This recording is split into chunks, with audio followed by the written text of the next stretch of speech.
오늘은 여러분들과 이 패러그래프 67을 한번 같이 나눠보려고 하는데요. 쭉 읽어보면 근본적으로는 교회론입니다. 교회란 무엇인가인데 이 사회 이권의 맥락 가운데서 보면 이제 우리 성화, 하나님께서 원하신 우리 인간들의 성화인데 그 성화를 위해서 하나님께서 교회를 세우시고 그리고 그 교회 가운데서 일하시는 분이 성령이시다. 그리고 교회의 특징들이 이러이러한 것들이 있다. 이런 것들을 이제 이야기하고 있습니다. 제가 이 강의안을 준비하면서 대체로는 아니고 번역을 그냥 했습니다. 한글판을 보지는 않고 번역을 했고, 그래서 중요한 내용들을 이렇게 쭉 정리해 놨기 때문에 같이 이렇게 읽어가면서 필요한 부분이 있으면 좀 말씀드리고 뭐 그렇게 하도록 하겠습니다. 패러그래프 67의 이번 제 기본 명제겠죠? 바르트가 교회 교약을 쓸 때 언제나 이제 제일 위에 명제를 제시하고 있는데, 명제입니다. 성령은 살게 하는 능력이다. 이제 교회론에 있어서 교회를 인도해 가시는 분이 누구냐 할 때 성령이신데, 그 성령이 우리를 살게 하시고 그리고 어떻게 교회 가운데서 성령께서 일하고 계시는가 하는 것도 좀 밝히려고 한다는 걸 보여주고 있죠. 이 성령의 살게 하는 능력 속에서 주 예수는 그리스도인들의 무리를 세상 가운데 자신의 몸으로, 즉 자신의 고유한 지상적 역사적인 실존의 형태로 세우시고 그리고 자라게 하시고 보존하시며 자신의 성도들의 사귐으로 질서 지우시며 그리하여 자기 안에서 이루어진 온 인간 세계의 성화에 대한 잠정적인 진술로 합당하게 되도록 만드신다. 기본적으로 보면요, 이제 성령께서 능력 가운데 역사하시고 그 성령의 능력 가운데에서 예수께서 그리스도인들의 무리를 자신의 몸으로 만드신다. 일단 이게 기본이 되겠습니다. 성령께서 일하시는 방식이 뭐냐면 그리스도인들의 무리입니다. 그리고 그게 자신의 몸이다는 거죠.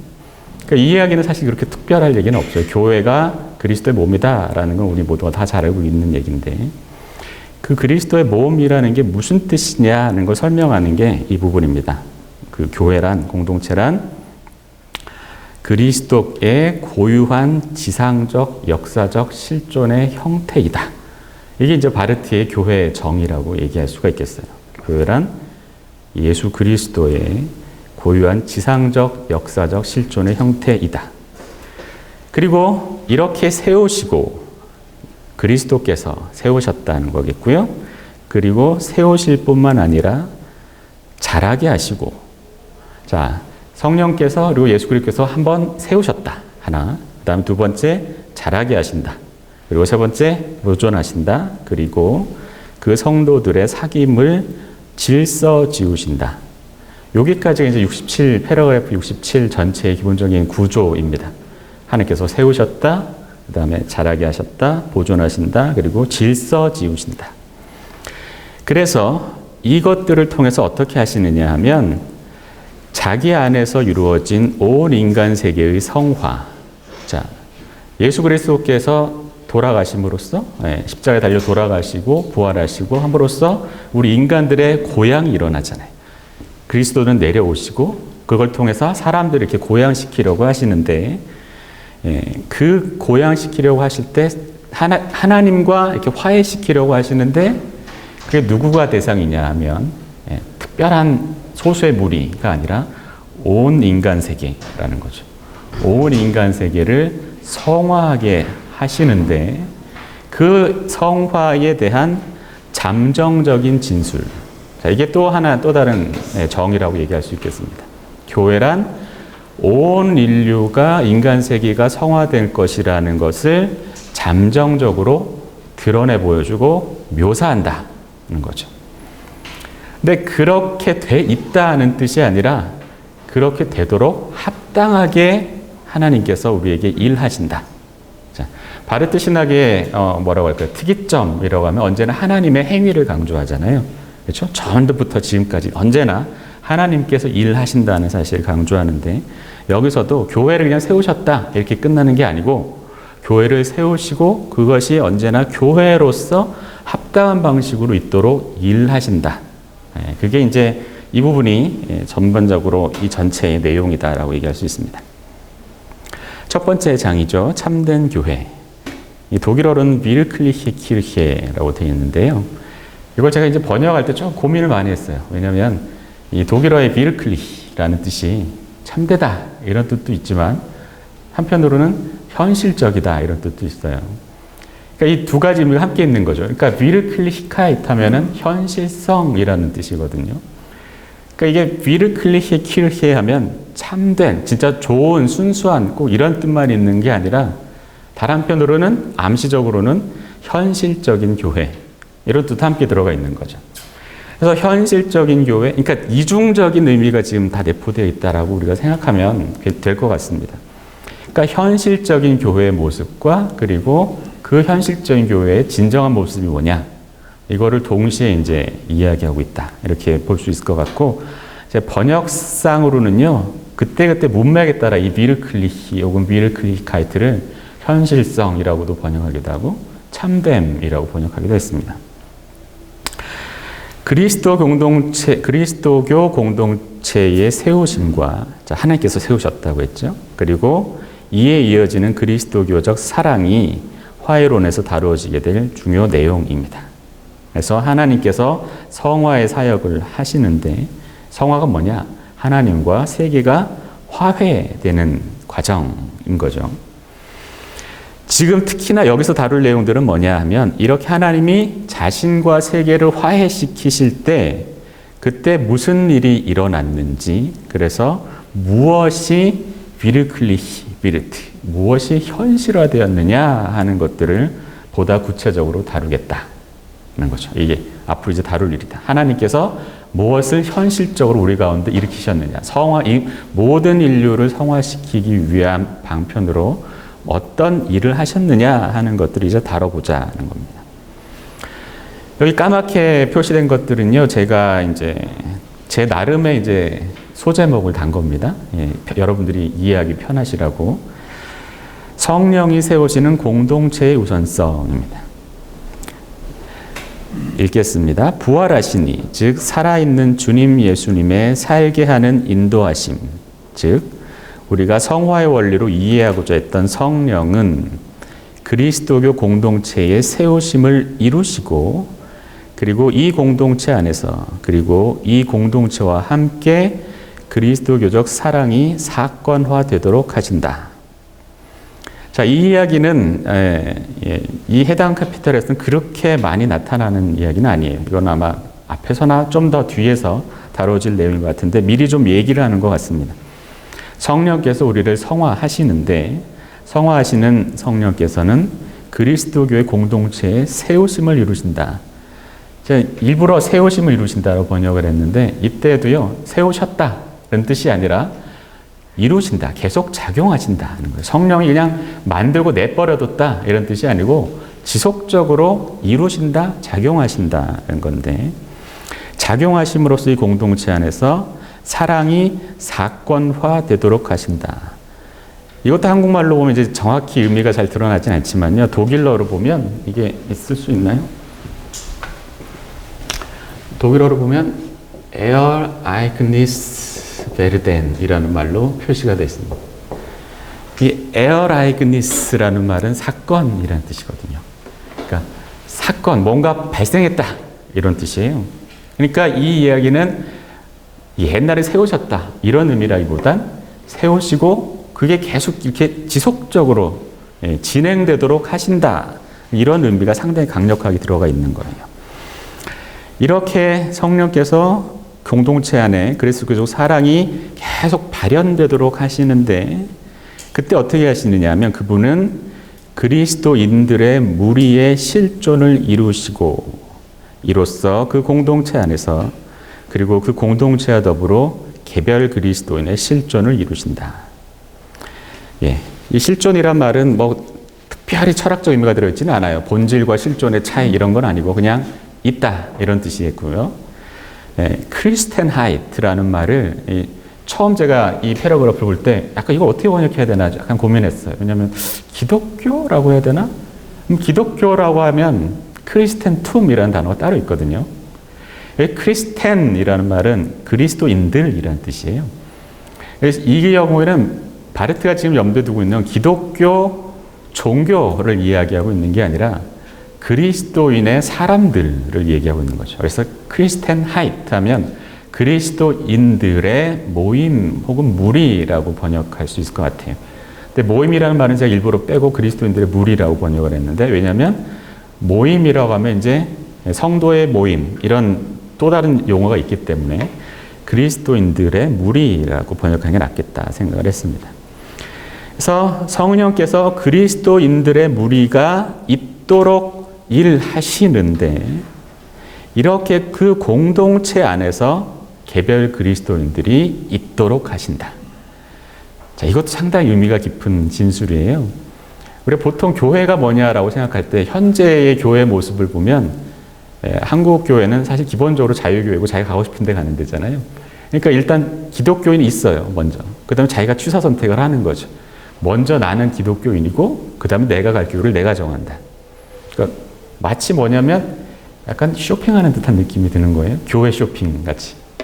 그리스도인이 개인이 뭔가 하나님과 그리스도 관계를 맺을 수 있는데 그 약간 보조수단으로 굴러간다 이런 느낌이 있는데, 지금 바르트가 하고 있는 얘기는 그렇게 개인이 먼저 있고 공동체가 보이는 게 아니고 하나님께서 뭘 세우셨느냐면 그리스도인들의 공동체를 먼저 세우셨고, 이 교회의 위대함 혹은 강력함인 거예요. 공동체 안에 있을 때 그리스도인들이라는 개인이 비로소 존재한다라는 진술인 거죠. 그래서 성령이 세우시는 공동체의 우선성이라고 제가 소제목을 달았습니다. 그리고 제가 앞부분에는요, 교회학 원본 페이지하고 독일어판 원본 페이지하고 한글판 페이지를 동시에 표시를 해놨는데 하다 보니 너무 힘들더라고요. 그래서 뒤에는 안 했어요. 그냥 뒤에 표시되어 있는 거 이제 원본 페이지입니다. 원본 페이지만 표시를 해놨고요. 자, 그러면 교회는 뭐냐 하면 인간의 산물이 아니라 하나님이 세우신 것이다. 그리고 교회 안에는 하나님에 의해 촉발된 인간적인 것들이 함께 있다. 이 교회에 대한 현실적인 교회가 뭐냐라는 걸 이제 묘사하고 있는 거죠. 교회는 성화의 사역 가운데 작용되어진 것이다. 여기도 제가 일부러 표시했습니다. Das gewirkt. wirken이라는 말이 작용하다는 거예요. gewirkte 하면 이제 이게 작용되어진 것이라는 뜻이 되는 거예요. 그래서 교회는 성화의 사역 가운데 하나님에 의해서 성령을 통하여 예수 그리스도 안에서 작용되어져서 있는 것이다. 이렇게. 자, 이렇게 하나님에서 작용되어진 것이야말로 자신의 참됨 속에 있는 교회. 이 참됨은 아까 말씀드린 것처럼 Wirklichkeit, 자신의 현실성 속에 있는 교회. 지금 현실적으로 교회가 있는데 그 교회의 진정한 모습이 뭐냐? 하나님에 의해서 만들어진 것이다 라고 얘기하는 거죠. 어떻게? 예수 그리스도 안에서 성령을 통하여 하나님이 행하셨고, 그리고 이 역사 가운데에서 하나님에 의해서 세워진 것이 교회이다는 거죠. 그래서 여기서 주체가 뭐냐면 하나님인 거예요. 하나님이 세우신 거기 때문에 참된 교회가 뭔지를 알려면 그 가운데 있는 인간적 작용에 주목하면 교회가 무엇인지를 우리가 알 수 없다. 자꾸만 놓치게 된다는 거죠. 이게 지금 한국 교회에서 나타나는 어떤 특정 현상들인 것 같은데요. 교회가 인간들의 모임이기 때문에 하나님이 세우셨지만 인간들의 모임이니까 인간들이 모였다 보니까 문제들이 자꾸 생기잖아요. 그러니까 이거 지긋지긋해 하면서 이제 교회를 떠나는 일이 있는데, 그 인간적 모습에만 집중하면 안 되고 그게 본래 뭐냐, 하나님이 무슨 일을 하셨느냐, 여기에 집중해서 봐야 교회가 무엇인지를 알 수 있다는 거죠. 자, 참된 교회 안에서 시작되는, 그리고 하나님에 의해서 촉발되고 형성되는 인간의 작용은 단지 비고유적인 현상이다.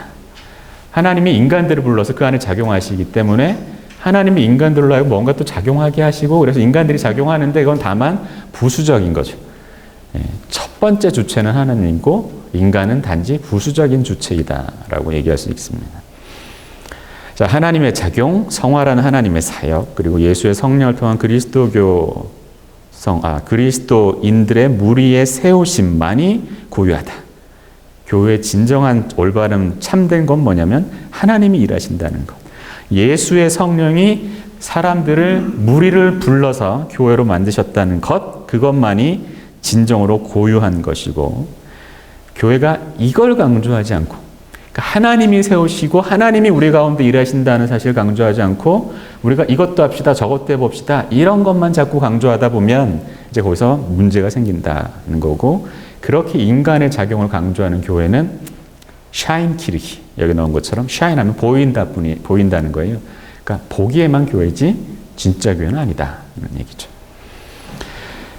자, 살아있는 주님 예수 그리스도의 살게 하는 능력이신 성령이 작용함으로써 기독교 공동체, 현실적인 교회가 생성되고 존재한다. 왜? 교회는 성령께서 인간과 인간의 사역을 성화하고 그리고 인간과 그의 일들을 현실적인 교회로 세우시기 때문에 생성된다. 인간들이 뭐 하긴 하는데 그게 교회를 만드는 건 아니고 그것들을 성령이 촉발시키시고 그리고 그 가운데에서 성령이 또 일하시기 때문에 교회가 있다는 거죠. 그게 진정한 교회다. 비르클리히 키르히라고 얘기하는 거예요. 그래서 교회는 그리스도인들의 인간적 작용의 죄성에도 불구하고 그 안에서 성령께서 작용하시기 때문에 참된 교회로 있다.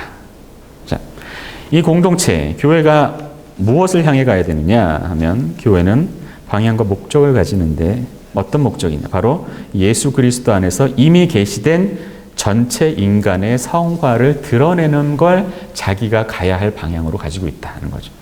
자, 이미 이루셨고 그리고 앞으로 완전하게 이루실 텐데 교회는 예수의 십자가와 다시 오심 혹은 예수의 부활과 다시 오심 사이에 서 있는 교회인 거죠.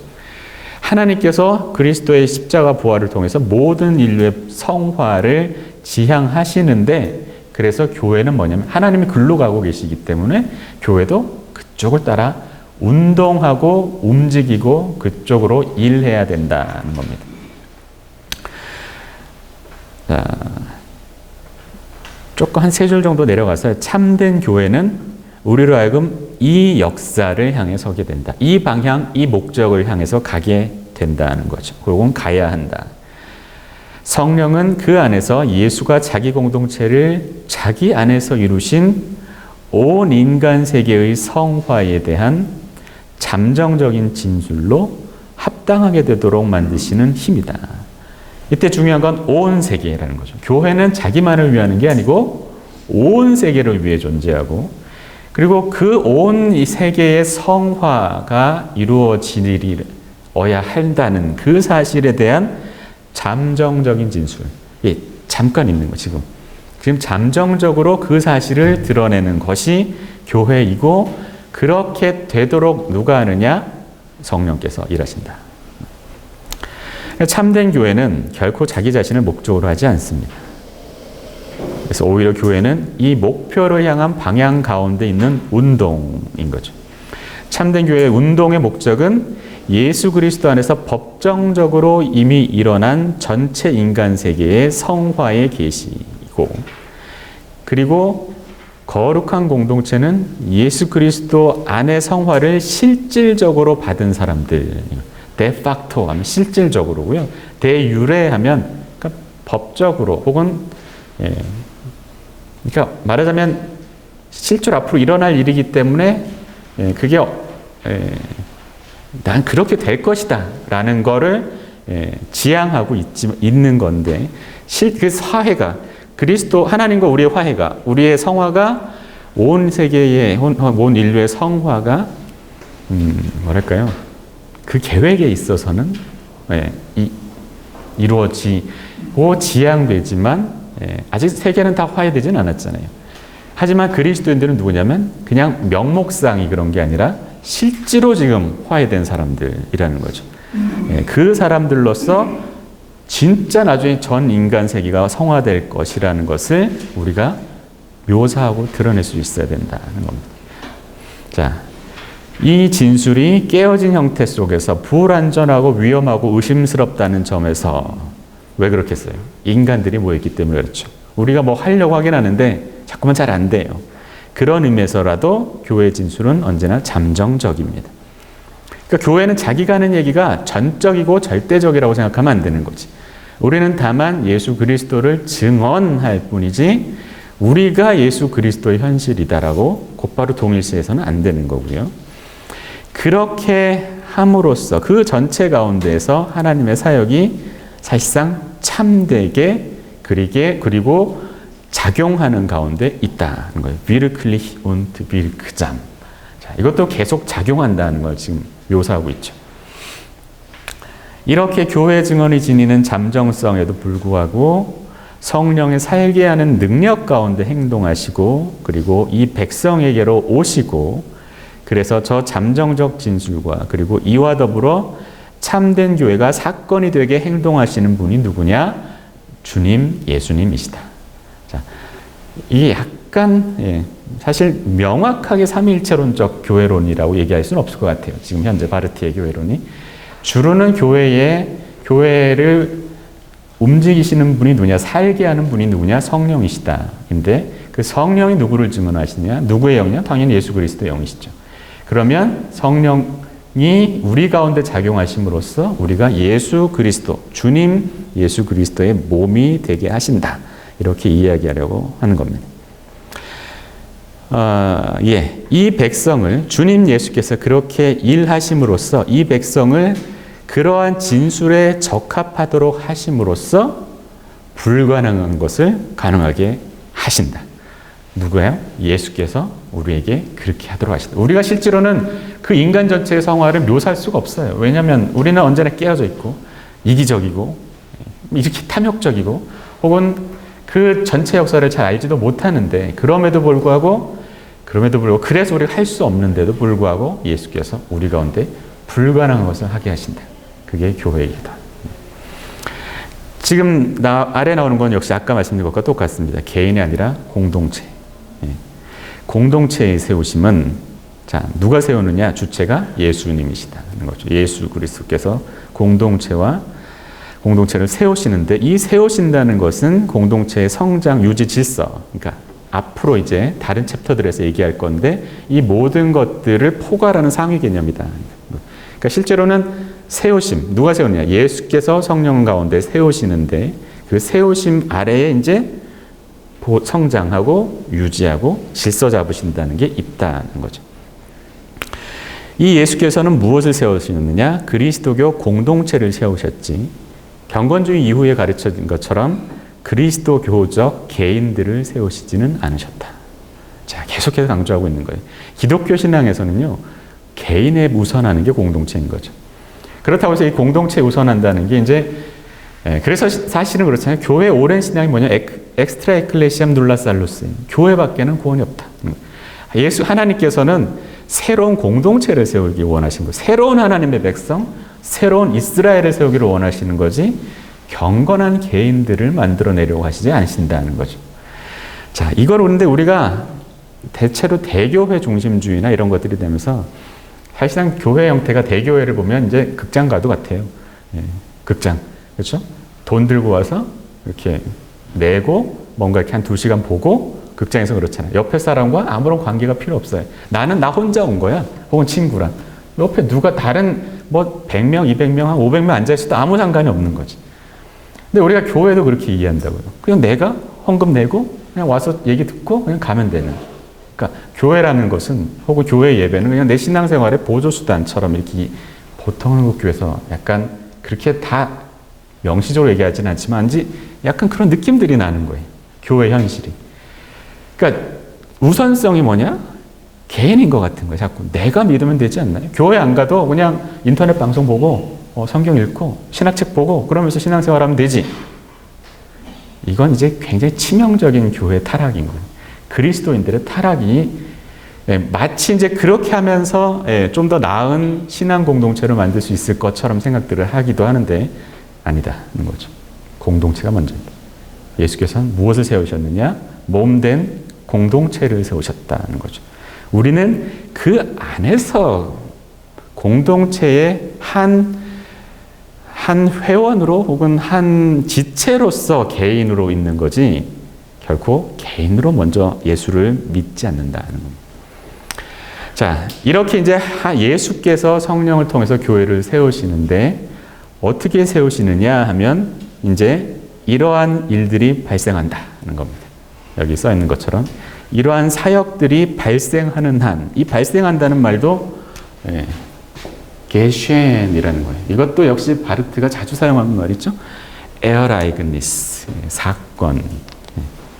마찬가지 비슷한 뜻이에요. 게쉔하면 발생하다.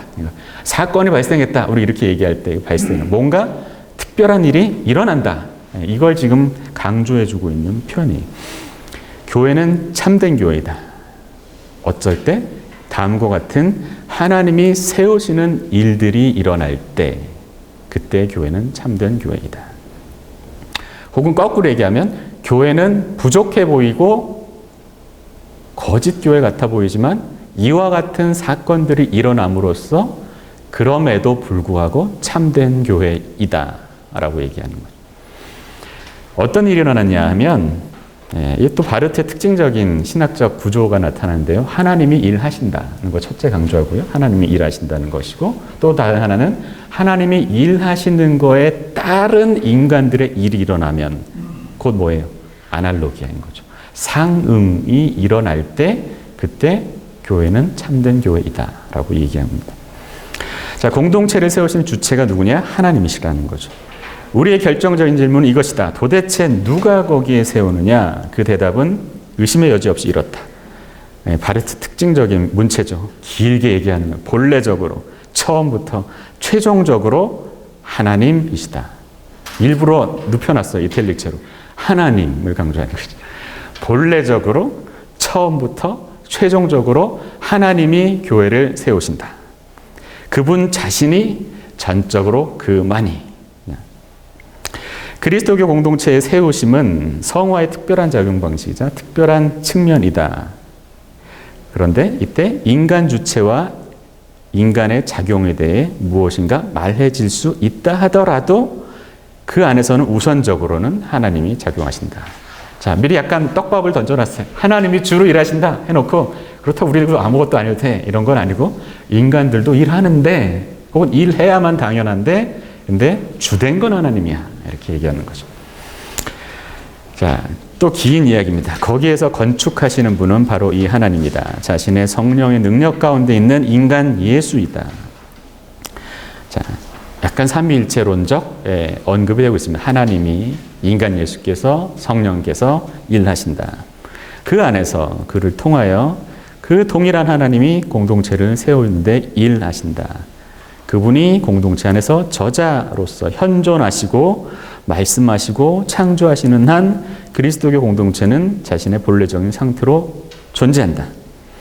공동체가 또 강조하는 거예요. 그의 공동체인 한에 있어서 공동체의 역사가 근본적으로 그의 역사인 한에 있어서 공동체는 공동체로 존재한다. 공동체는 참으로 그의 몸, 그의 고유한 지상적 역사적인 실존의 형식이다. 자, 아직은 지상적 역사적 실존의 형식이라는 게 무슨 뜻인지는 설명하지는 않아요. 다만 이제 바르트가 암시하려고 하는 건 하나님이 일하시고 예수께서 특히 일하시고 계속 예수가 우리 가운데 일하시니까 우리가 교회이지 라고 이야기하면서 그래서 교회는 예수께서 지상적으로 역사적으로 실존하시는 한 모습이다라고 일단 얘기하고 있습니다. 그래서 공동체의 행위가 더욱 진실하고 더욱 특수하게 자, 이게 인간들의 얘기예요. 우리도 뭔가 해야 되는데 교회 안에서 우리도 하나님께서 일하신 것처럼 뭔가 하는데 그때 우리가 무슨 일을 하냐면 하나님이 하신 그 일, 그 행위를 보충하거나 혹은 대체하는 게 아니라 잠깐만요. 내가 뭔가 더 해드릴게요. 이러는 게 아니고 하나님이 하신 그거를 증언하는 거예요. 교회는 뭐 하는 데냐면 하나님이 하신 일을 증언하는 곳이고 그리고 그 사실을 반영할수록 아날로기 그 사실을 우리 행위가 하나님이 하신 일을 반영할수록 그럴수록 더더욱 공동체의 영역 안에서 인간적인 것이 발생한다 할지라도 바로 그 안에서 그리고 그와 더불어 특수하게 공동체의 고유한 세우심이 이루어진다. 자, 벌써 이제 어느 정도 암시가 되고 있죠. 우리가 해야 할 일이 뭐냐? 하나님께서, 예수께서 우리에게 하시는 일을 우리가 그걸 증언하고 그에 상응하는 방식으로 하는 게 인간들이 교회 안에서 해야 할 일이다라고 이제 암시되고 있습니다. 그분은 인간 예수 안에서 그를 통하여 다른 인간들에 대하여, 자, 여기 일부러 또 다른 인간들을 암시하고 있어요. 하나님께서 교회를 세우신 이유는 뭐냐면 너희 좋으라고가 아니라 다른 인간들에 대해서 그리고 그들과 더불어 행위하시는 하나님이시라는 거죠. 자, 그는 예수만이 아니라 그 안에서 이 다른 사람들 역시도, 이거 제가 조금 너무 오버한 것 같아요. 지금은 다시 취소. 이때 다른 인간들은 인간 예수가 아닌 다른 인간인 것 같아요. 이를 통하여서 하나님께서 인간 예수 안에서 예수를 통해서 또한 다른 인간들, 예수가 아닌 다른 인간들과 더불어 행위하신다는 거죠. 그래서 하나님께서는 예수만이 아니라 이 다른 사람들 역시도 선택하시고 거룩하게 하시는 하나님이시다. 그래서 하나님께서는 이제 예수 안에서만 일하지 않고 다른 인간들, 곧 우리를 불러서 우리 가운데서도 일하기를 원하신다. 바로 이분이 공동체 안에서 작용하는 주체다. 바르트의 또 특징적인 표현이죠. 하나님이 주체이시다. 자, 하지만 이제 드디어 우리가 좀 더 뭘 합시다 이런 얘기가 나오는 거예요. 하지만 공동체의 세움은 이 예수의 행위에 상응하는 인간의 행위이기도 하다는 거죠. 그리스도를 말하는 사람은 동시에 뭘 이야기하느냐면 그리스도와 그의 소유를 이야기한다. 우리는 그리스도를 믿는다 뿐만 아니라요, 말하자면 그리스도를 믿는 우리는 우리 스스로를 다시금 무엇이라고 고백하냐, 우리가 그의 소유라는 사실을 동시에 말한다는 거죠. 자, 그것이 바로 공동체라는 거예요. 이렇게 우리는 그리스도를 대상으로 믿는 게 아니라 그리스도가 우리의 주님이고 우리는 그의 몸이라는 사실을 믿는 거죠. 그래서 우리는 그의 몸이고, 그리고 공동체로서 공동체의 세움에 있어서 결코 수동적인 객체이기만 한 것은 아니다. 자, 우리는 가만히 있어도 된다는 뜻은 아닌 거죠. 우리는 그리스도께서 우리 안에서 일하시고 그리스도가 우리의 주님인데 그거를 말로만 하는 게 아니라 그 사실을 다시 고백함으로써 우리의 행위가 그리스도께서 우리를 다스리신다는 사실이 드러나도록 해야 되는 겁니다. 계속해서 상응이 얘기되고 있는 거예요. 그러니까 저는 이 챕터를 볼 때도 이 바르트는 정말 체계적인 신학자다라는 생각을 해요. 이때 체계라는 건 이제 철학적 체계를 전제로 알고 있다는 게 아니라 예수 그리스도가 주님이라는 사실을 지속적으로 모든 영역에서 이렇게 묘사하고 드러내려고 하는 거죠. 그런 점에서 체계적, 철저하게 시스테마틱한 신학자다라고 얘기할 수밖에 없는 것 같아요.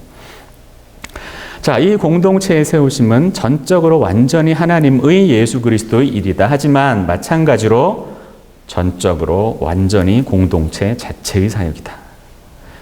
물론 자기 자신의 사역으로서 깨어질 수 있고 언제나 새로운 수정과 갱신을 필요로 함에도 불구하고 앞에 얘기했던 것처럼 우리는 잘못할 수 있는 거예요. 그러니까 뭘 잘못해요, 실제로.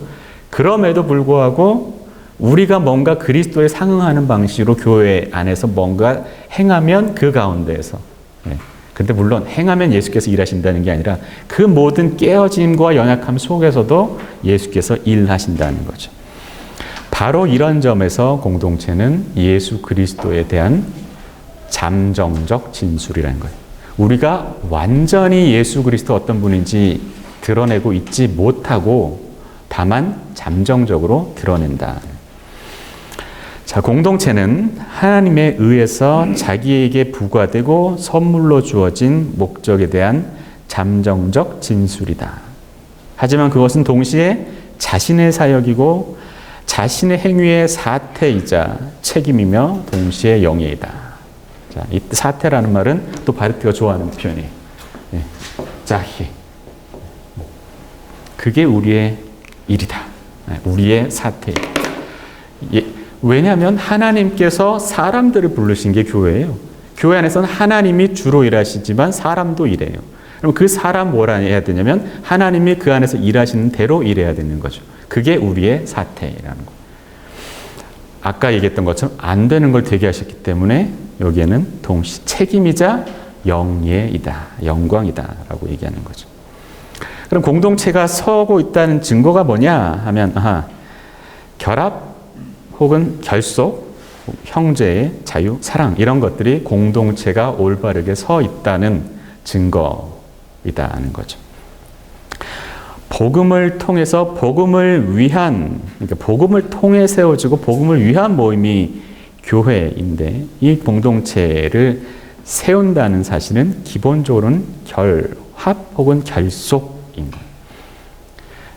이 결합이야말로 하나님께서 그리고 예수께서 그리고 그 후에는 사도들과 그리고 성령 운동가들이 행했던 것이고 최종적으로는 참된 교회가 그 모든 구성원들 가운데서 전체 공동체가 행하는 일이다.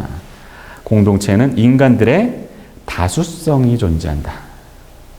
이 사람들은 복음의 선포를 통해서 모이게 되었고 이 복음을 세상 가운데에서 자기들을 통해서 선포하기 위해서 모였다. 우리의 근원이 어디냐면 복음의 선포를 받아서 모인 거고요. 그리고 우리가 가야 할 방향이 어디냐면 그 복음을 선포하기 위해서 모인 거죠.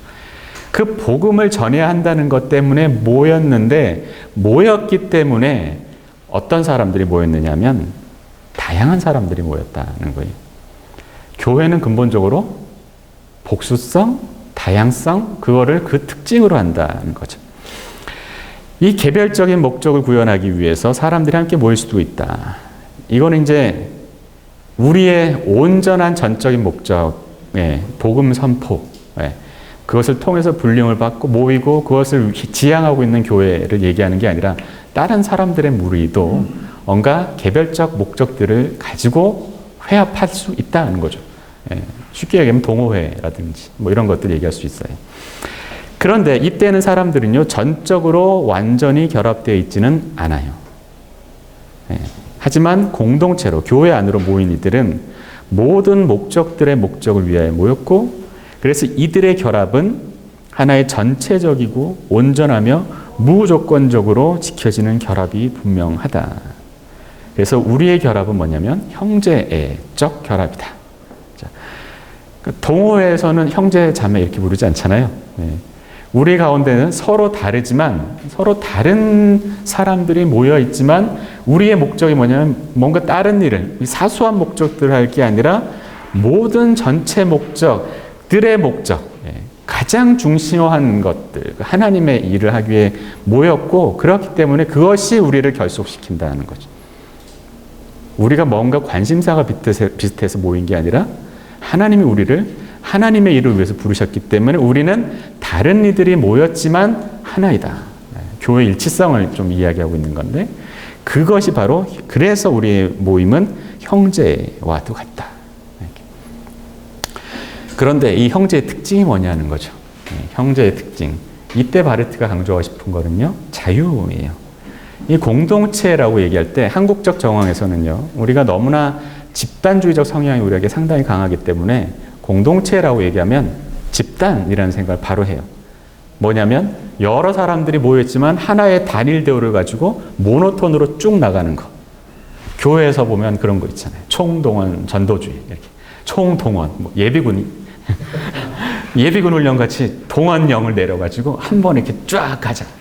하려면 어떻게 되냐 뭐 다 똑같이 나눠주고 너무 희화하면 또 욕먹는데 너무 지나치게 모노톤인 거예요. 우리 교회의 모습이. 아니 그렇지 않다는 거죠. 다양하고 교회 공동체의 형제적 집단은 형제적 공동체는 집단으로 모노톤으로 색칠된 데가 아니라 다양한 공동체의 특수성과 개별성들이 나타나고 자유의 연합이다. 그래서 형제를 위한 결합은 자유 가운데 있는 결합이고 특수성이 무시되지 않는 공동체이라는 거죠. 이 자유 가운데서 개별자들은 그 독특한 개별자로서 있기를 중단하지 않고, 그리고 자유 안에서 개별자들은 자신의 고유함 안에서 스스로를 또한 자신의 고유함 안에 있는 사람들, 다른 사람들과 결속한다. 이게 사실 별 얘기 아니에요. 성경에 나오는 얘기를 보면 되죠. 성령의 은사를 받으면 각자가 다 다양한 은사를 받죠. 어느 하나의 은사가 다른 은사를 더 우월하다고 얘기할 수 없는 건데, 그럼에도 불구하고 그 다양성에도 불구하고 이것들을 하나로 묶어주는 게 뭐예요? 성령의 통일성이잖아요. 한 성령으로부터 왔다는 거. 결코 어떤 하나의 특징이 다른 특징을 제거하지 않고 배제하려고 하지 않아요. 그게 교회의 모습인데, 그러니까 진정한 교회는 이렇게 형제적 사랑과 그 가운데 자유가 흘러넘치는 곳이다. 일단 선언하고 있는 겁니다. 우리의 교회 모습이 어떠냐 하는 건 이제 우리가 각자 또 다시 한번 생각해 보면 되겠죠. 교회가 이런 것이야 라고, 이게 교회의 존재, 교회의 비잉에 대해서 얘기하고 있는 거고, 그럼 그 비잉으로부터 어떤 일들이 나와야 하느냐, 그걸 이야기하려고 하고 있는 겁니다. 자유는 어떤 자유냐? 네 맘대로 해라 이런 게 아니고요. 자유는 사랑을 포괄한다. 공동체 자유 안에서 사람들은 내 맘대로 할래가 아니라 서로를 견디고 수납하는 거죠. 이게 형제인 거예요.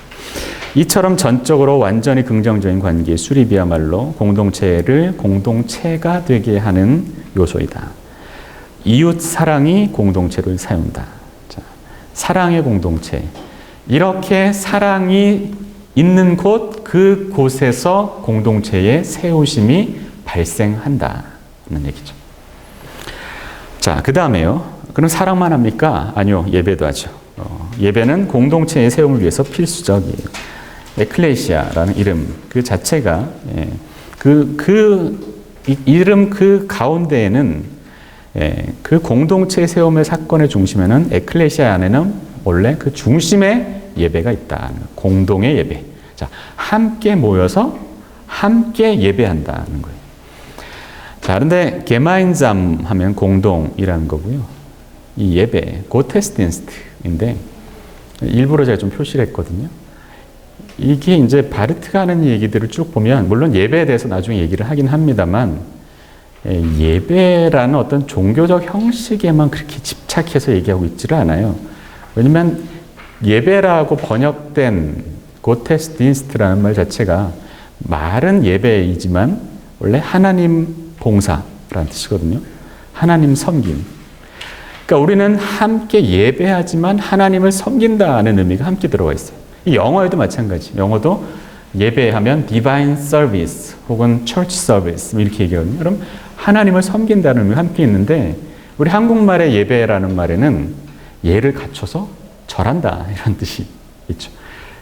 그러니까 이게 굉장히 좀 의미가 희석이 돼요. 한국말 예배라는 말이. 그래서 교회를 자꾸만 예배 공동체라고 할 때 모여서 예배만 하면 되는 이런 인상을 자꾸 주거든요.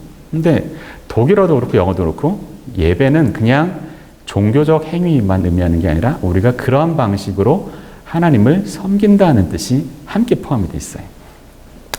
아무튼 일단 예배라고 하자고요. 이 예배에도 역시 결합은 핵심적인 역할을 한다. 왜냐하면 이 예배에서 모든 그리스도인들이 함께하고 스스로를 결합한다는 거죠.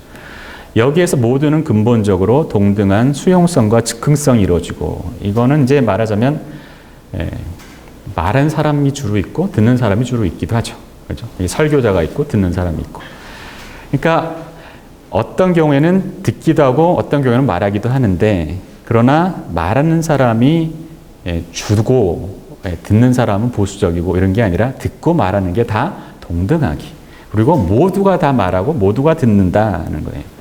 그래서 교회 공동체는 교회 공동체 안에서는 모두가 말씀을 듣는 이이자 그리고 행하는 이이다.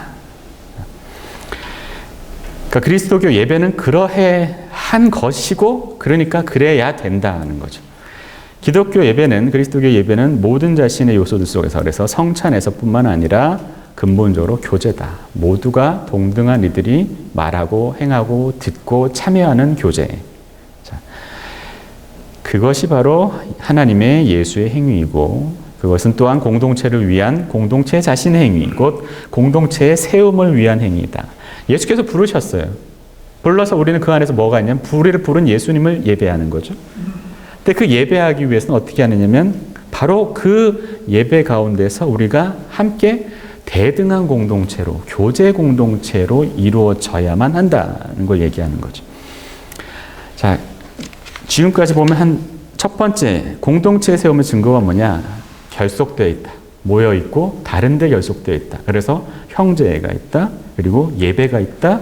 그리고 하나 예배만 있는 게 아니라 예배만이 공동체가 올바로 쓴다라는 증거는 아니고 예배라는 공동체의 중심으로부터 예배가 공동체의 중심인데 그것으로부터 공동체의 일상 가운데 있는 말, 행동, 태도 등이 하나의 확대되고 변형된 하나님 섬김이 되도록 해야 한다.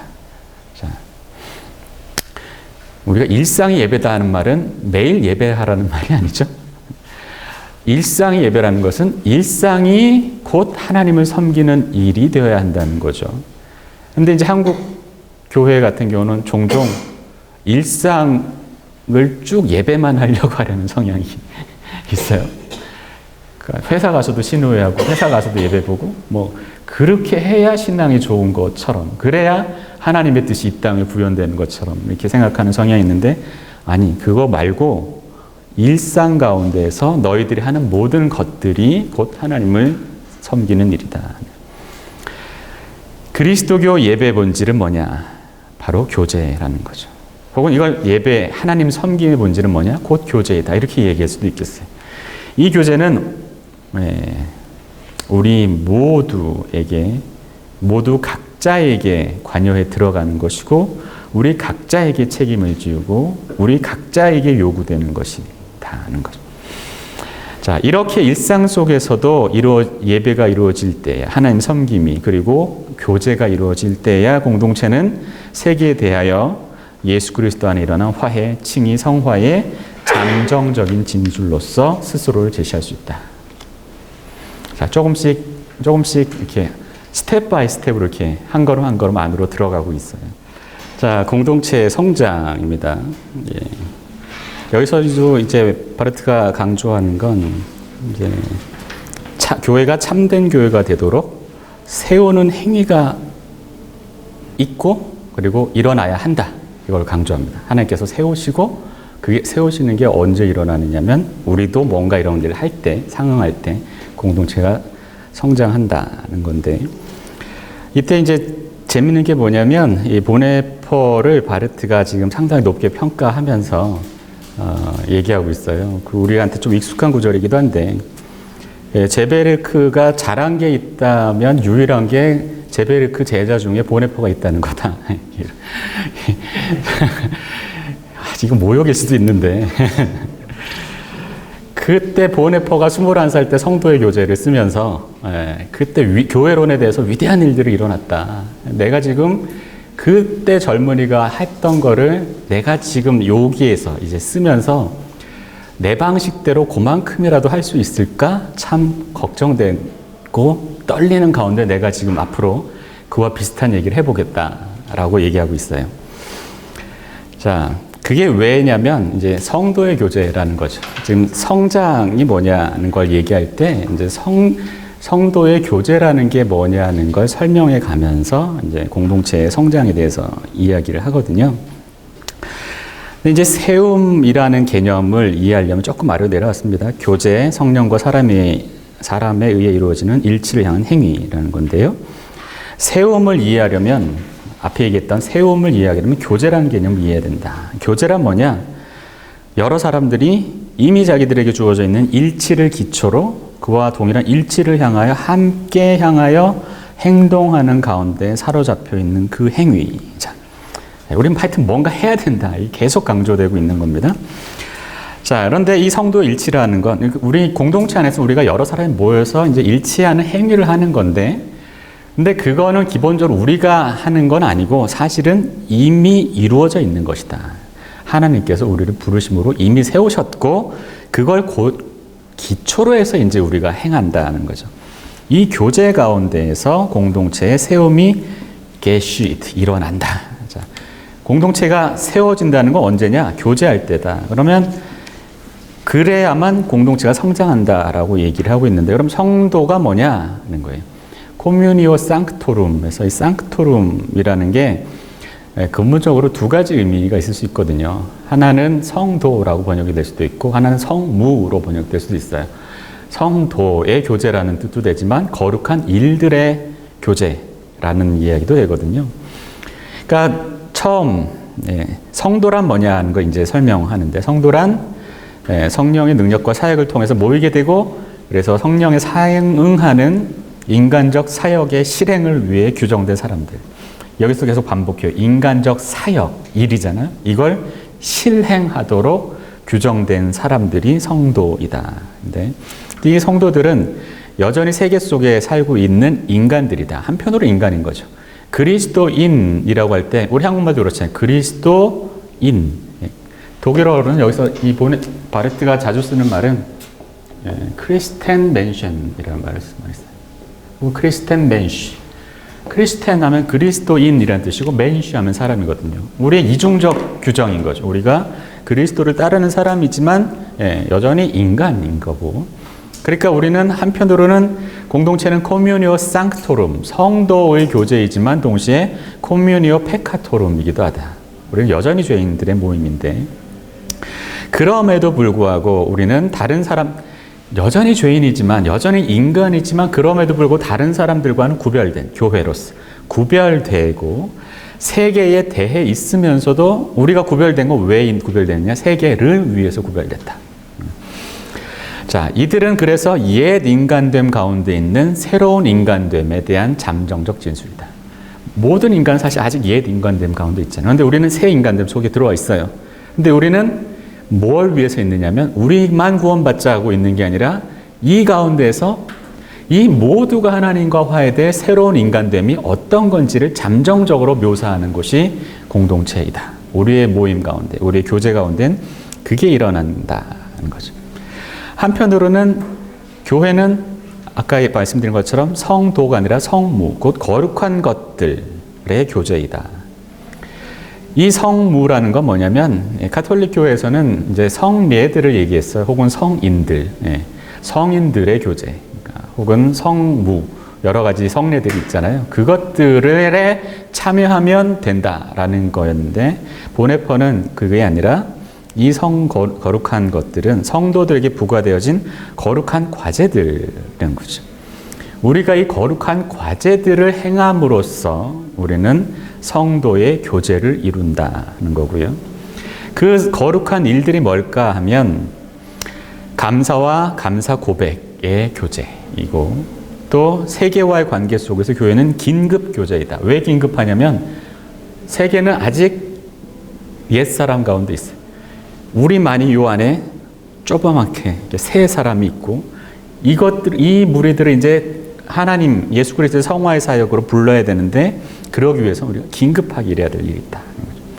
그리고 투쟁 교제이기도 하고, 그리고 섬김의 교제이기도 하고, 그리고 복음을 선포하는 교제이고, 그리고 총괄적으로 이런 점에서 예배의 교제이다. 이런 점에서 예배의 교제이다.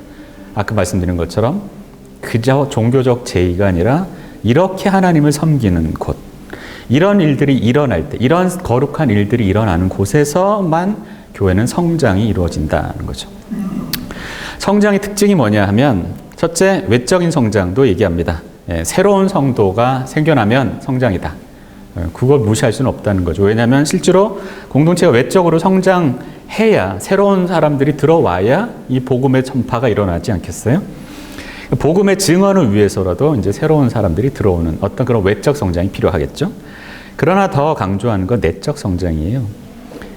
내적 성장은 뭐냐면 수직적 영적 성장인데, 이 성도들이 자신들에게 공동으로 맡겨진 거룩한 일들의 관계에서 자라는 것이 내적 성장이다. 하나님께서 우리에게 그런 과제들을 맡겨주셨는데, 그 과제들을 제대로 행할 때에 내적인 성장이 일어난다는 거죠. 그럴 때야 비로소 우리는 새로운 인간성을 위한 잠정적 진술로서, 잠정적이고도 불완전한 진술로서 있을 수 있기 때문에 그렇습니다. 자, 이걸 누가 만드시느냐? 바로 예수와 성령이 행하신다는 거죠. 아까 얘기했던 것처럼 조금 더 넘어오실까요? 6페이지 아래에서 둘째 단락 정도 보면요. 성령 안에서 성령과 더불어 예수 그리스도가 일하시고요. 이렇게 예수 그리스도는 자, 여기서 이제 이 방향성을 좀 주목해야 될 필요가 있는데 성령이 위로부터 내려와서 공동체를 세웠죠. 그래서 그 공동체 안에 예수를 믿는 그리고 예수가 주님이신 사람들이 생겨난 거예요. 자, 이렇게 성령이 위로부터 아래로 내려오신 것처럼 우리가 교회가 그리스도의 머리라는 건 뭐냐면 예수 그리스도의 천상적 실존 양식에 저 하늘에 계신데 우리의 주님이 그 주님의 천상적 실존 양식이 비춰보면 예수는 우리 공동체의 머리다. 이렇게 저 위에 계신 머리이다. 그러나 그분의 지상적 역사적 실존 양식에 비춰보자면 이게 무슨 뜻이냐면 그 예수께서 성령을 통해서 우리 가운데 계신 거예요. 그러니까 성령께서 우리 가운데 역사하시는 한에서 공동체 안에서 역사하시는 한에서는 예수께서 역사적으로 지상적인 방식으로 공동체 안에 계신 거죠. 그런 점에 있어서는 우리는 그 양식이 비춰보자면 저 하나님의 동일한 주권 가운데 사시는 그가 지금 여기에서 이 아래에서 아직 종결되지 못한 역사의 한 가운데에서 죄인들과 함께 계시다. 예수께서 머리이시고 우리는 몸이라는 게 예수는 저 위에서 마치 리모트 컨트롤 하시는 것처럼 있는 게 아니라 성령을 통해서 이렇게 우리와 함께 우리 인간들 죄인들과 함께 실존하신다는 점에서 우리는 그리스도의 몸이라는 거죠. 그래서 공동체는 예수 그리스도의 지상적 역사적 실존 형태라고 얘기할 수 있다는 거죠. 이 공동체 안에 인간 예수가 하나님의 영의 능력 속에서 자기 자신을 증언하는 곳에서 이 가운데서 선포가 일어나는데 누가 선포하는 거냐? 실제로는 예수께서 직접 자기 자신을 선포하고 계시다. 왜냐하면 선포의 내용이 대상이 그분이고 대상은 단지 우리의 대상이 아니라 그분이 주님이시기 때문에 그 가운데 예수께서 계시고 그래서 예수께서 증언하시는 곳에 바로 예수 자신이 임재한다. 그래서 예수는 자신이 공동체의 것이라는 것을 우리에게 알려주시고 그리고 성도들이 그분의 것이라는 것을 또한 우리에게 알게 하신다. 이렇게 예수께서 공동체 안에 임재하신다는 거예요. 그래서 조금 과장된 표현까지도 나온 겁니다. 예수 그리스도는 공동체이다. 자, 예수 그리스도는 공동체이다. 이게 바로 공동체는 예수 그리스도의 역사적 지상적 실존 형태라는 말이에요. 그러나 조심해야 되는데 역은 아니라는 거죠. 공동체가 예수 그리스도다 그 얘기는 아니라는 거예요. 예수 그리스도께서 주로라기보다 예수 그리스도의 선포사역의 핵심이 뭐겠어요? 하나님 나라잖아요. 그러니까 그 하나님 나라가 선포되는 곳에는 공동체 안에는 하나님 나라가 있어요. 그래서 하나님 나라는 공동체이다라고도 얘기할 수 있는 거죠. 문학적 과장인데. 그런데 거꾸로는 아니야. 공동체가 하나님 나라이다 이렇게 얘기할 수는 없다는 거죠. 우리는 어디까지나 뭐예요? 잠정적 진술, 부족한 진술, 파편적이고 깨어지는 진술로서 스스로를 이해해야지 우리가 마치 하나님 나라를 구현하는 것처럼 생각하면 안 된다는 거죠. 그리고 바로 여기서 이제 바르트와 보네퍼의 유사성이 나타나요. 보네퍼가 공동체를 정의하기를 뭐라고 얘기했냐면 크리스투스 알스 게마인드 엑시스텐트라고 얘기했거든요.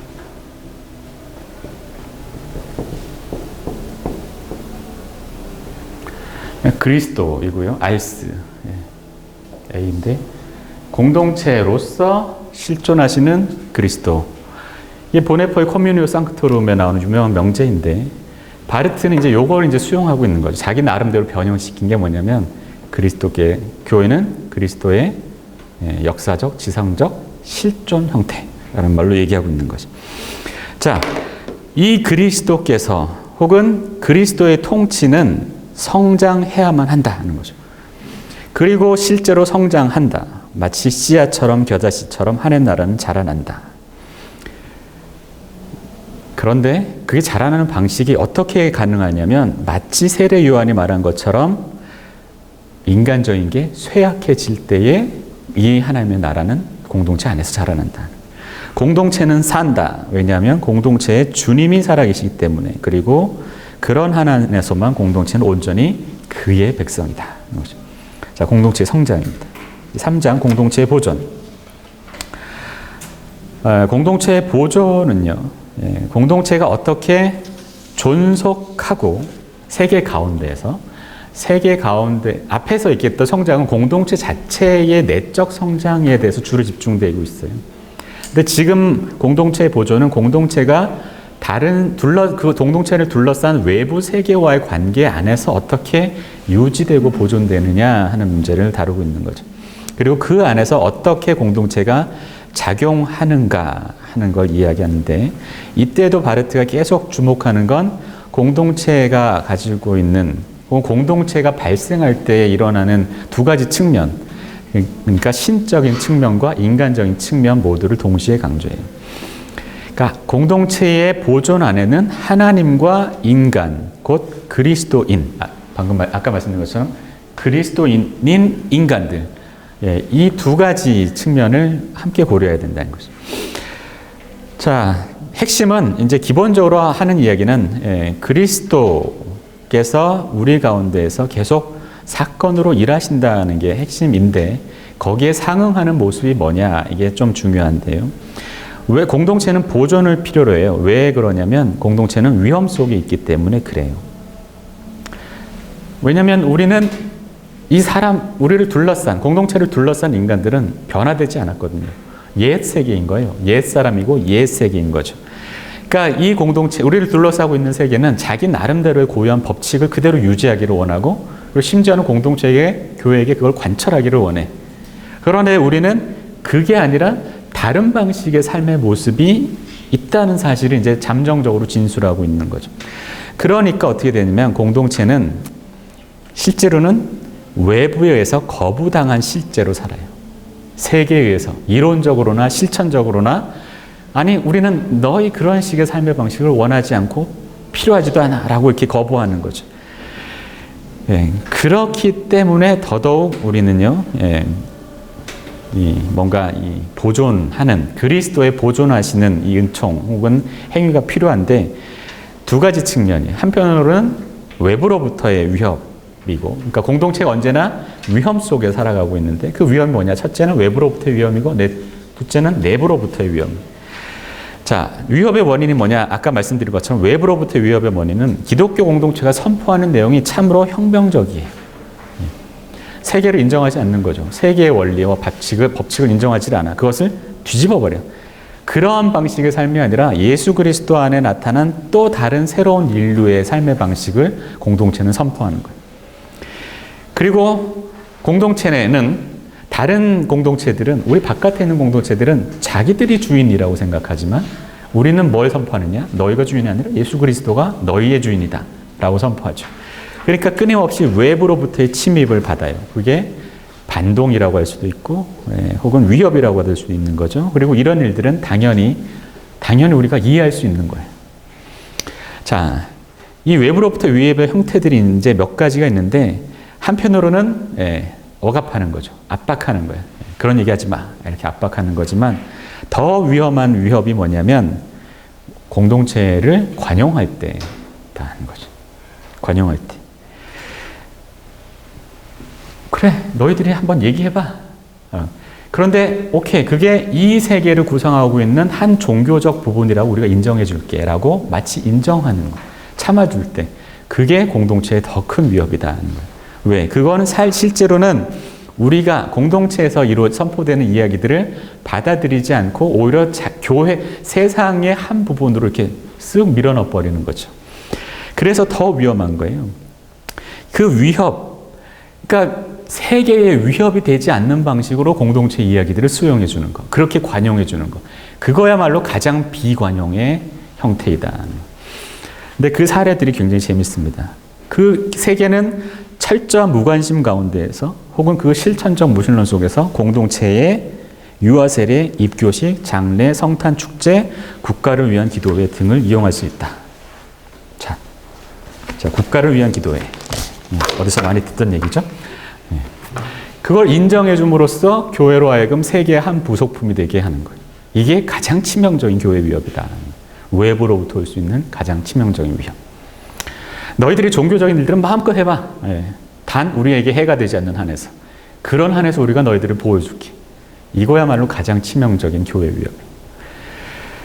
내부로부터의 위협도 있는데요. 그 내부로부터의 위협은 뭐냐면 공동체 자체가 크리스텐 맨션으로 있기 때문에 그렇다는 거예요. 우리 안에 이미 우리가 기독교적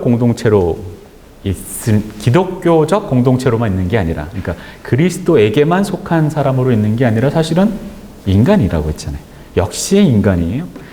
그러다 보니까 교회는 세계를 바깥에 가지고 있는 게 아니라 실제로는 자기 안에 세계를 지니고 있어요. 그래서 우리가 기독교적 공동체로 있으려고 하지 않고 오히려 기독교적 세상적 공동체로 있기를 원한다. 바르트 이 하이픈 싫어하잖아요. 그렇죠? 기독교 그리고 하이픈 넣고 세상적. 그러니까 기독교 하이픈 넣고 문화적. 이런 거 싫어하는 것처럼, 혹은 기독교적 사회주의적 이런 거 싫어한단 말이에요. 이거는 뭔가 세상과 연합하게 하려는 거다는 게 바르트의 기본적인 패턴인데, 여기서 마찬가지예요. 우리 안에 세상이 들어와 있기 때문에 우리가 기독교적으로 있으려 하지 않고 기독교적 세상적 존재로 있기를 원하고, 이것이야말로 공동체의 부패라는 거죠. 그 방식이 뭐냐면 다른 목자를 들으려고 해요. 예수만이 우리의 주님인데 그 주님의 음성을 듣는 게 아니라 다른 목자의 음성을 들어요. 그게 뭐냐면 세계의 특수한 철학이라든지 세계관이라든지 특수한 이데올로기, 그리고 지배적인 정치 세력, 경제 세력, 혹은 우리에게 시급한 필요들, 이런 것들을 토대로 교회를 형성하려고 하는 시도들이 우리에게 너무나 자주 일어나는데, 이것이야말로 가장 교회의 심각한, 교회만을 위해서가 아니라 세상을 위해서도 가장 심각한 불행이라는 거죠. 왜? 교회가 세상을 위하는 방식은 세상과 다른 이야기를 함으로써 세상을 위하는 건데, 교회가 실제로 그저 세상을 위한 교회가 됨으로써 세상이 변화될 수 있는 기회 자체를 박탈해버리는 거예요. 이거야말로 가장 치명적인 불행이다. 또 다른 하나는 교회가 자기 영화를 이루려고 하는 거죠. 그래서 자기 자신을 신성한 걸로 보려고 하는 거예요. 공동체는요, 예수 그리스도의 지배와 영광에 대해서 알아요. 그리고 자기 자신이 그리스도의 몸이라는 사실을 알고 올바른 이해죠. 틀린 이해 아니에요. 그리고 자기 자신이 그리스도의 지상적 역사적 실존의 형태라는 사실을 알고, 그리고 다른 인간들에 대해서 이렇게 그리스도의 대리자로서 있다는 사실을 알아요. 그런데 문제는 뭐냐면 이걸 이제 더 강화하려고 하는 거지. 오만한 태도를 취하면서 세상은 나쁘고 세상은 속하고 우리만 거룩하다. 이렇게 할 때, 그때 공동체는 자기 자신을 그리스도로 만들거나 하나님 나라로 오해하는 일이 일어나는 거죠. 그래서 바르트가 명확하게 얘기합니다. 공동체는 그리스도도 아니고 하나님의 나라도 아니다. 이렇게 공동체를 세계 안에서 위대하게 하는 것, 그리고 공동체가 스스로를 거룩하게 만드는 것이야말로 공동체의 종국이다.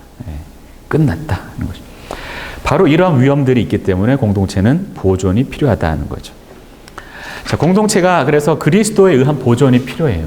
그리고 보존하시기 때문에 이 모든 위험들에도 불구하고 여전히 공동체로 남아 있어요. 그런데 어떻게 보존해야 되느냐 하면, 자, 바르트의 참 재밌는 표현입니다.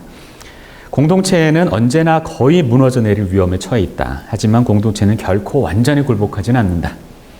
위태위태한데 넘어지진 않는다.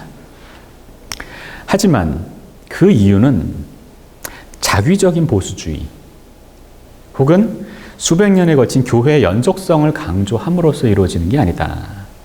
저희 한국교회가 상당히 주목해야 할 표현이에요. 교회가 위기에 빠져 있다. 이런 이야기들을 우리가 모두가 다 하고 있는데, 그걸 위한 대안으로 제시되는 게 뭐냐면, 옛날에 하던 대로 하자.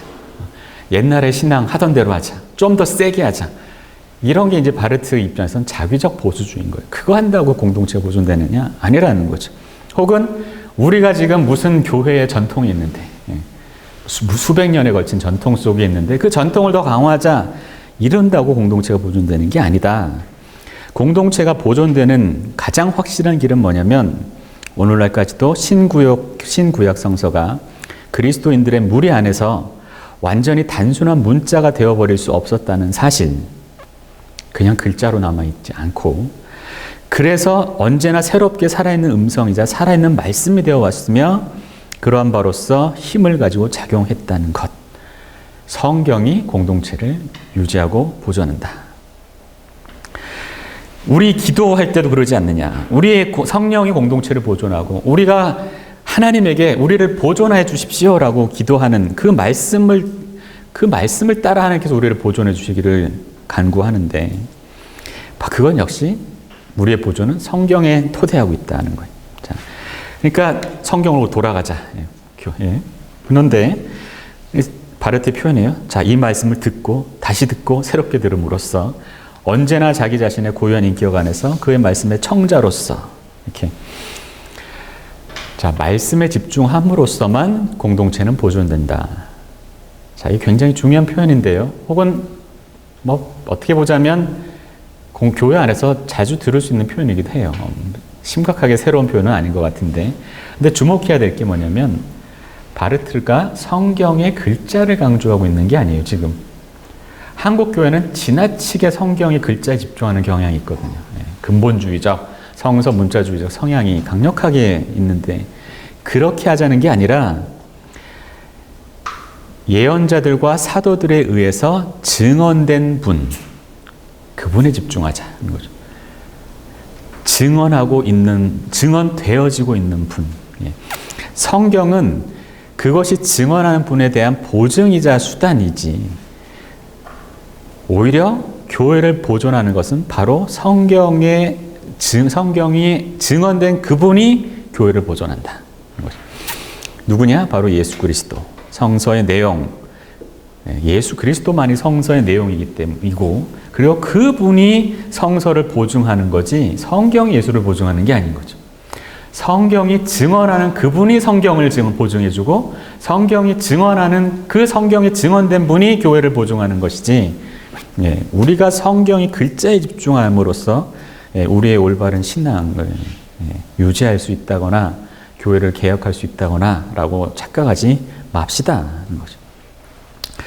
자, 계속적으로 이 그리스도, 예수 그리스도에게로 돌아갈 때에만 우리는 보존될 수 있다는 겁니다. 자, 네 번째, 공동체의 질서인데요. 이 공동체의 질서 부분이 사실 오늘 챕터 중에서 가장 긴 챕터예요. 근데 이 챕터가 사실은 바르트가 얘기하는 것들의 가장 구체적인 제안들이라고 얘기할 수 있을 것 같아요.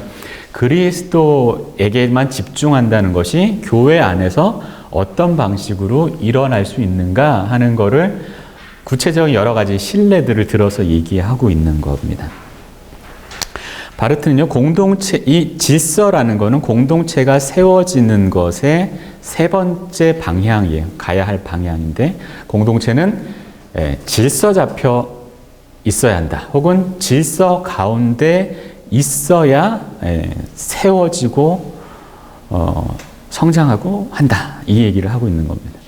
자, 그런데 이때 질서라는 말을요, 우리가 흔히 이해하는 바로 오해하면 안 돼요. 우리는 질서를 보통 이제 수능과 거의 동일시하는 상황이 있거든요. 권세 있는 사람이 있고 그 사람이 말하면 그냥 거기 따르는 거, 혹은 토한다는 거, 이런 거를 얘기하는 게 아니고요. 바르트가 얘기하는 질서란 공동체가 사태에 얼마나 상응하고 있느냐는 걸 가리키는 표현이에요. 아까 처음부터 말씀드린 것처럼 예수께서 머리로 우리를 다스리시는데, 그게 이제 머리 대신 예수께서 우리 가운데 함께 계시지만 또한 우리는 인간적인 요소가 있어요. 그래서 이걸 자꾸만 전도시키려는 성향이 있는데, 이 교회는 어떻게 해야 되느냐면 인간적인 걸 op지 않고 끊임없이 그 안에서 이 예수께서 주님이시라는 사실을 반복하고 보여줄 수 있어야 된다는 거죠. 그래야 질서인 거예요. 자, 이렇게 예수 그리스도 안에 일어난 하나님과 세계의 화해라는 현실을 증언하는 과제를 부여받은 게 교회인데, 그 과제를 지닌 성도의 모임이 교회인데 이 사태 자체에 대해 올바른 관계를 맺을 때에만 공동체는 질서 가운데 있을 수 있고 그럴 때만 공동체는 권리 혹은 법을 지니고 올바른 상태에 있을 수 있다. 이 질서 부분이 상당히 조금 재미있는 게요. 질서 부분에서 바르트가 실질적으로 다루고 있는 것은 교회법이에요. 교회법. 근데 이 교회법이라는 게 사실 저한테 상당히 좀 낯설고 우리 모두에게 아마 낯설 거라고 생각이 드는데 우리 한국은 교회가 기본적으로 국가교회가 아니고 자유교회이기 때문에 그러니까 교단 안에 어떤 교회법이 있지만 그게 국가교회의 법과 이렇게 별 연관성이 없거든요. 큰 연관성이 없어요.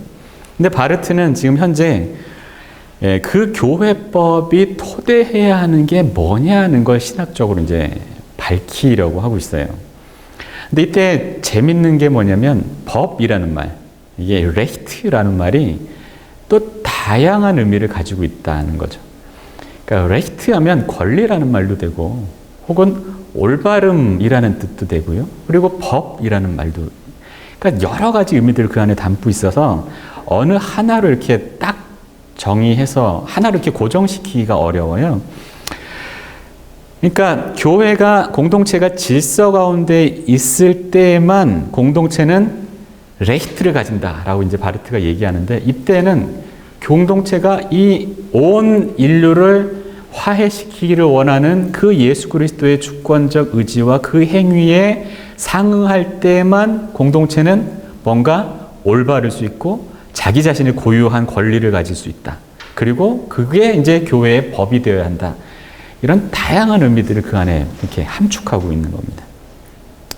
자, 그래서 레히트와 리히티 다 이제 유사한 표현인 거죠. 이걸 통해서 바르트는 교회법을 위한 몇 가지 중요한 교회학적 관점들을 제시하려고 한다는 겁니다.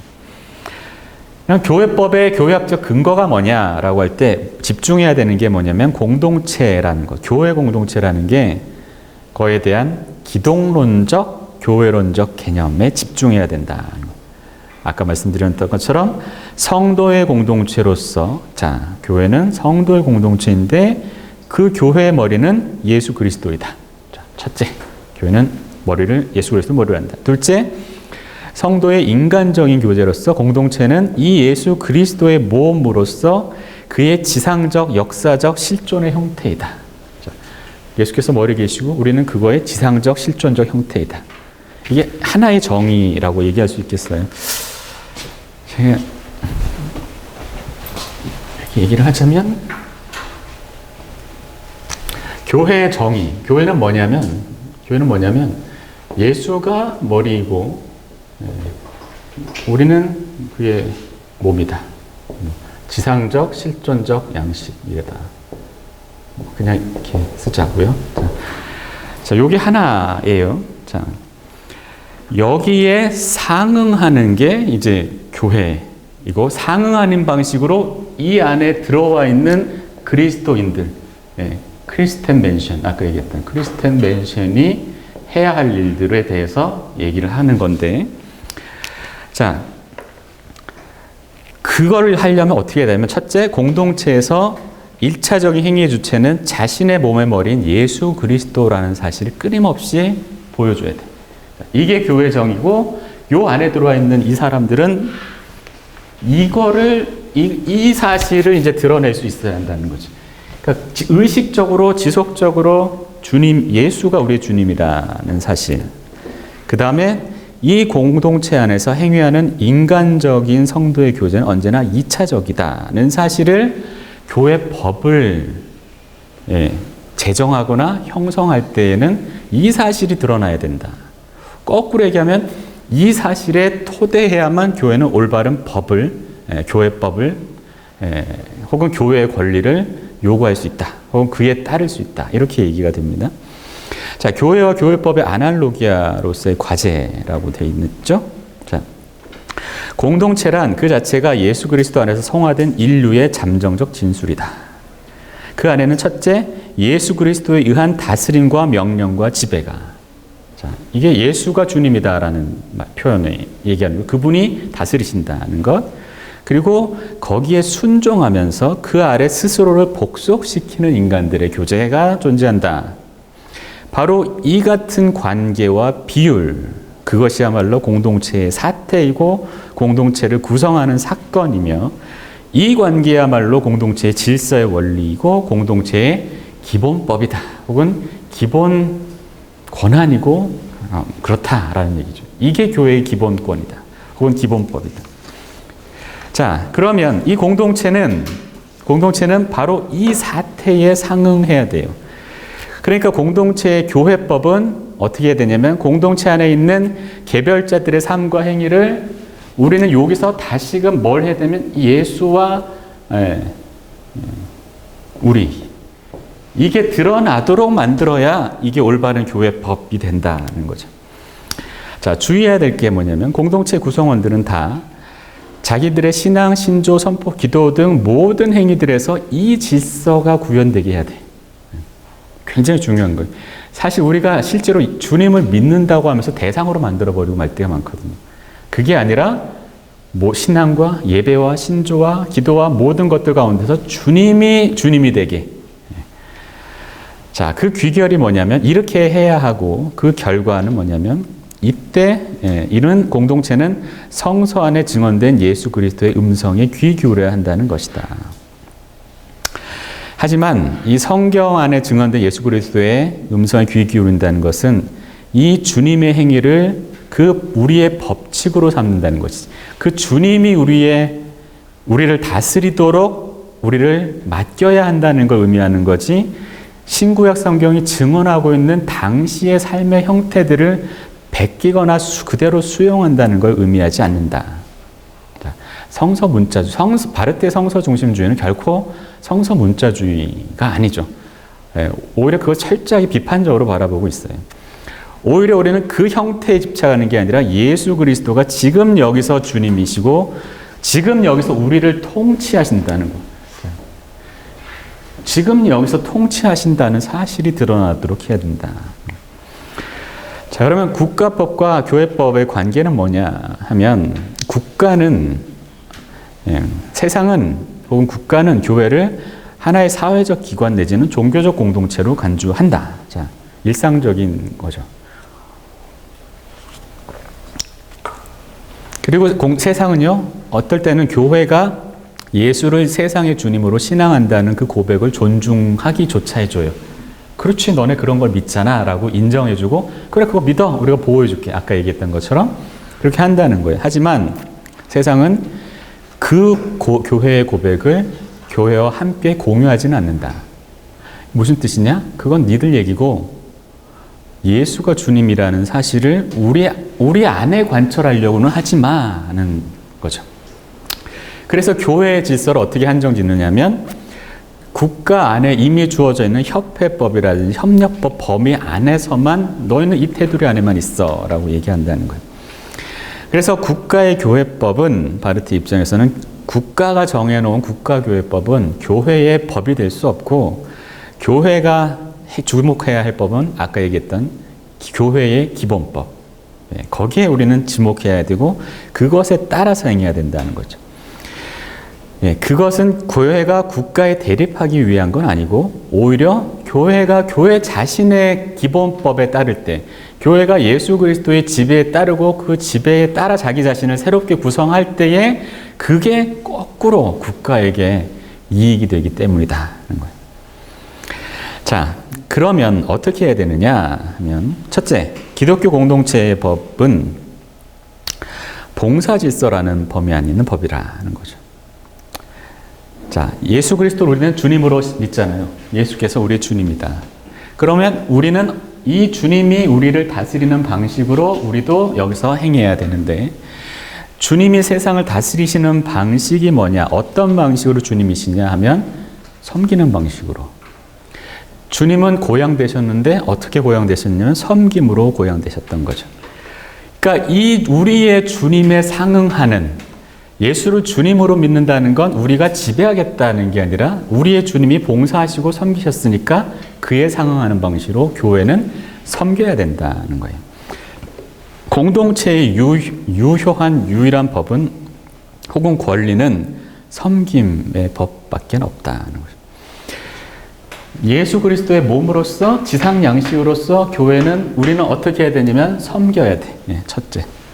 섬길 때에만 우리는 여기에 상응하는 방식으로 살아간다는 거죠.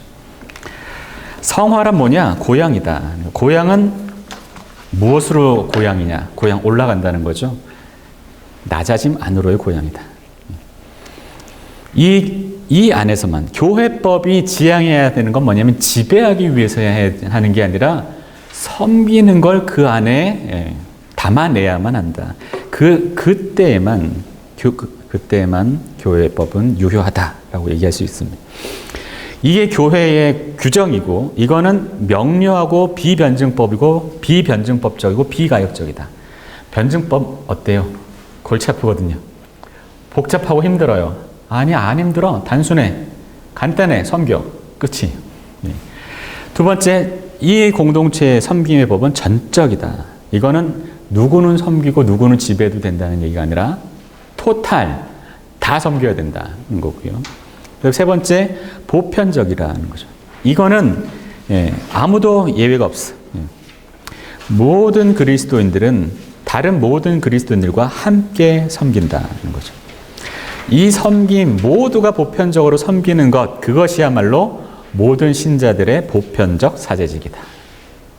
사실 이게 진짜 만인사제설, 개신교 만인사제설의 핵심이거든요. 자꾸만 오해하고 있는 게 만인사제설을 모두가 다 설교할 수 있고 모두가 다 성찬하고 모두가 다 세례주고 그러자 이런 뜻으로 자꾸만 오해하고 있는데 실제로는 그게 아니고 마치 사제가 하나님 앞에 다른 사람들을 위해서 봉사하고 섬기듯이 그를 위해 기도하듯이 모두는 하나님 앞에 내 이웃을 위해서 섬기고 기도하고 봉사하고 중재할 수 있다. 나는 이웃을 위한 존재다. 이게 실질적으로 만인사제절의 핵심이에요. 그런데 이제 교회가 워낙 이제 성직자 중심 혹은 목회자 중심으로 이렇게 권위적으로 돌아가다 보니까 거기에 반대하는 과정에서 이런 식의 조금 오독된 만인사제설이 한국 교회에 상당히 좀 퍼져가는 것 같아요. 물론 원칙적으로는 모두가 설교할 수도 있겠죠. 그러나 설교하고 복음을 선포한다는 사실은요, 아무에게나 허락될 수 있는 건 아니에요. 왜? 복음을 정확하게 이해하고 있어야 복음을 선포하지. 이 복음을. 그렇지 않으면 어떻게 해야겠어요? 자기 자신의 개인적 경험, 자기 자신의 주관적 경험, 나 자신의 체험, 이런 것들을 복음으로 포장할 수 있는 위험성도 상당히 있죠. 두 번째, 기독교 공동체의 법은 독특하게 예전적 법이라는 거예요. 교회법은 예배라는 특수한 사건으로부터 혹은 특수한 사건과 관계 맺고 있다는 거죠. 예배라는 건 이 예배 가운데에서는 어떤 일이 일어나냐면 예수 그리스도를 우리의 머리로 특별하게 고백하고 찬양하고 섬기는 이런 일들이 일어나는데 그 사건이 예배 전인 거예요. 이 예배에서만 공동체는 사실 자기의 기본법과 가장 직접적인 상응을 이룬다. 무슨 뜻이냐면 공동체라는 게 그리스도를 머리로 하는 지상적 양식이다라고 했는데 예배에서는 어떤 일이 나왔냐면 이 주님을 우리의 주님으로 명시적으로 선언하고 고백하고 하는 일들이 일어난다는 거죠. 그런 점에 있어서 예배는 기독교 공동체가 아주 특수한 공동체로 있게 하는 것이고 따라서 교회의 법은 이 예배 안에 나타난 구조에 상응하는 방식이어야 한다는 겁니다. 자, 교회법은 그래서 세 가지 특징을 가지고 있는데 예배로부터 질서 지우는 법이고 예배 가운데서 다시 발견되는 법이고 그 다음에 세 번째 예배를 나름대로 질서 지우는 법이다. 자, 예배 가운데에는요, 예배의 모임 가운데에서는요, 왕과 주님이 그 가운데 현재하시고, 그래서 이분이 이 모임으로서의 공동체에게 유효한 법 혹은 권리의 기원이자 보증이 되신다. 자, 그래서 이때 이 우리의 왕이신 이분이 우리에게 das Recht, 법이자 권리가 되신다라고 얘기를 하고 있어요. 자, 그런데 이 권리를 가지신 분이 여기 조금 내려가면 그 권세자라고 되어 있죠. 그분이 그 권세자께서 이 가운데 나타나시기 때문에 이분이 우리가 예배하는 가운데 나타나시기 때문에 그 권세, der Rechte, 그 권리를 가지신 분, 그 법적 권한을 가지신 분이 나타나시기 때문에 그때 우리의 예배 가운데에서는 우리에게 das Recht, 우리에게 올바른 것, 우리에게 권리로 요구할 수 있는 만한 것, 우리에게 타당한 것이 이루어진다는 것. 이건 상당히 좀 독일어의 친밀한 의미가 어감이 살아요. 그러니까 레히트라는 말 하나를 가지고 계속 지속적으로 이제 뭔가 말놀이를 하고 있는 거죠. 자, 법이란 뭐냐? 곧 이 머리이신 der Rechte, 권리를 가지신 분, 법적인 능력을 가지신 분, 그분이 우리 가운데 나타나시기 때문에 예배 가운데 그렇기 때문에 그때 이 예배 가운데 이 주님을 우리가 예배할 때에 우리에게는 타당한 거, 올바른 거, 그게 우리 가운데 구현된다라는 겁니다. 이게 예배로부터 질서를 부여받는 법의 일단 특징이고요. 그 예배의 여러 가지 요소들을 이제 또 설명하고 있어요. 사례로 들여서. 첫째, 신앙 고백인 거죠. 신앙 고백은 그 자체가 공동체로부터 비롯되는 거예요. 왜냐하면 신앙 고백이라는 건 혼자 하는 게 아니라 두세 사람이 모여서 함께 공동의 언어로 고백하는 거죠. 그런데 무엇을 고백하냐면 아주 특수한 것을 고백해요. 그 신앙 고백은 바로 이 주님을 고백하는 거지.